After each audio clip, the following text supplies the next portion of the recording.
There is only one perfect solution, but there are clues that will try to trick our team. Good morning, my name is Crazy Caleb, and today, welcome to Breakfast Egg. So, this is the way the module looks, and we hope you enjoy your stay here, and we hope you enjoy your egg. However, there have been some questionable cases of the egg popping up. We might not want to eat that egg. However, let's take a couple tests and figure out if we can eat this egg.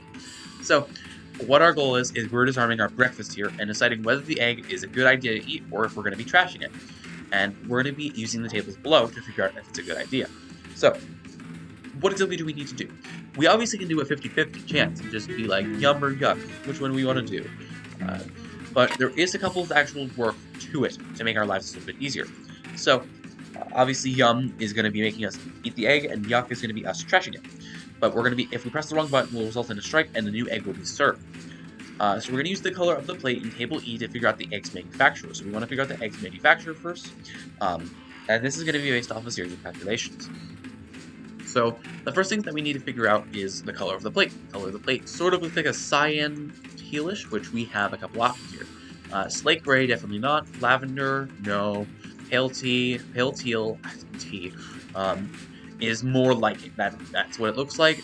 The plates are pretty easy to describe, however, the eggs are not. So we're going to be using this column as here, and to figure out our batch number, we're going to be doing this little calculation right here. So the batch number is going to be the number of battery holders times this by ports. So let's wait for the lights to come back on.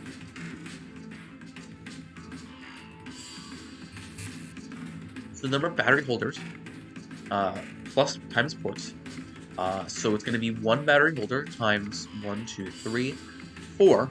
It's going to be 4, so 1 times 4 is 4, plus the number of port plates plus times batteries. So the number of port plates times batteries is going to be 2 times 2, so it's going to be 4, plus the indicators, which is going to be just one indicator, plus 1.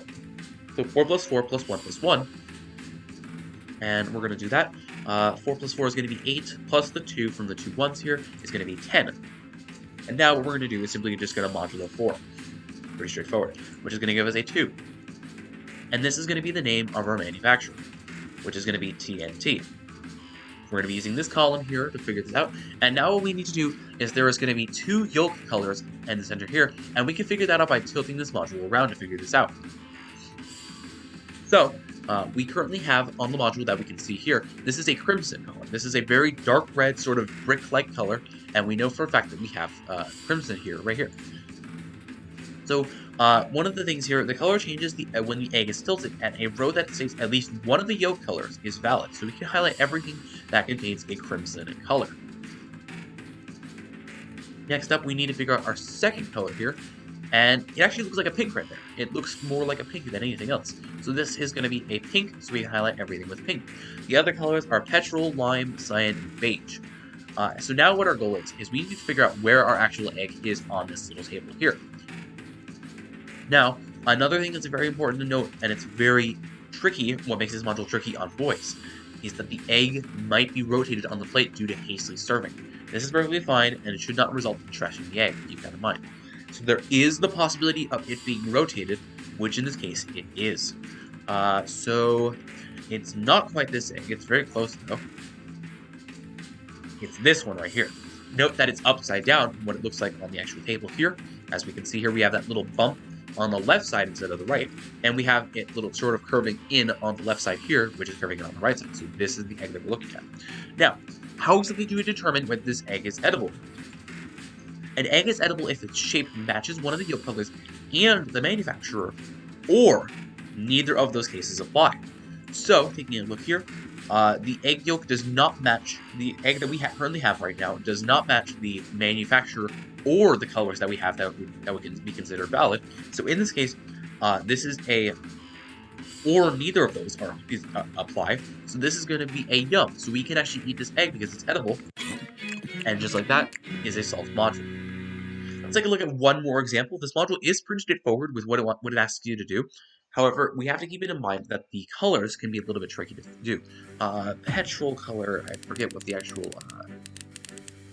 what it actually looks like. It's sort of a dark, sort of a dark blue tinted greenish color. And beige is sort of like a tannish color. It's pretty distinct. All these colors are actually pretty distinct from one another. Beige and pink are probably pretty close. Crimson and orange are really close, and then there's cyan and petrol that are really close to each other. So, but that's what we're after. So this module is pretty straightforward. What it asks you to do, asking you to eat an egg or not. It's simple as that. But remember that it can be both the manufacturer and the Yolk Colors apply, or neither of those. So in this case we had no colors or manufacturer company column apply, so we were able to eat that. So first things first, I generally tend to do is I tend to get my colors here, which we're looking at an orange and a pink that appears. So orange and pink. Let's highlight those guys. Orange and pink. Alright, that looks like that's it, okay. And yeah, because we have two of them that are in the exact same column right here, or row rather. And this one actually looks kind of like a funny shape. It has this sort of like, it has like a little circle here, and then has like a fist sticking out almost in a way, which appears to be corresponding to this one right here. Now, we don't know necessarily if this is exactly safe to eat quite yet. We figured out that that this guy does not correspond to any of these rows here. So the question is, does it correspond to the name of manufacturer? If it does correspond to the column here, that means we're not going to eat it. We're going to say yuck. So let's figure that out. So the color is a pale teal again. That's our color of the plate right here, and we're going to be using the Edward conditions here. So battery holders, which is going to be 0, there's no batteries at all, so we're simply going to just say this is 0 plus 0 because there's no batteries or battery holders. Nice easy skip here. We're going to add the indicators plus 1. So 1, 2, 3, 4, 5, because we have 4 indicators, plus 1 is going to give us 5. So that's going to be modulo 4, which is going to give us a 1. And this is KTN or KTANE trademark. So this is going to be our column, and just like that, neither the rows or the column match, so we don't have any manufacturer or colors or Yolk Colors that match the actual shape of the egg. So this means that this is indeed safe to eat. And just like that is a solved module. As always, thank you guys for watching. Remember to stay crazy, stay cool, and I'll see you guys in the next one. Bye-bye.